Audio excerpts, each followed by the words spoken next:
3 நாள் அரசுமுறை பயணமாக டெல்லி வந்தடைந்த ஜப்பான் பிரதமர் தகாய்ச்சிக்கு பிரதமர் மோடி உற்சாக வரவேற்பு அளித்தார்.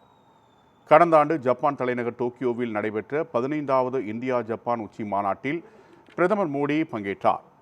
அப்போது அடுத்த 10 ஆண்டுகளில் இந்தியாவில் 5 லட்சம் கோடி ரூபாய் முதலீடு செய்ய ஜப்பான் இலக்கு நிர்ணயம் செய்யப்பட்டது. பாதுகாப்பு ஒத்துழைப்பு மற்றும் பொருளாதார நல்லுறவை வலுப்படுத்தும் 10 ஆண்டு செயல் திட்டம் உள்ளிட்ட பல முக்கிய ஒப்பந்தங்களும் கையெழுத்தாகின. அப்போது இந்தியா வரும்படி ஜப்பான் பிரதமருக்கு மோடி அழைப்பு விடுத்திருந்தார். அதை ஏற்று ஜப்பான் பிரதமர் சனே டகாய்ச்சி 3 நாள் பயணமாக டெல்லி வந்தடைந்தார். டெல்லியில் நடைபெறும் 16வது இந்தியா ஜப்பான் ஆண்டு உச்சி மாநாட்டில் ஜப்பான் பிரதமர் சனே பங்கேற்க உள்ளார்.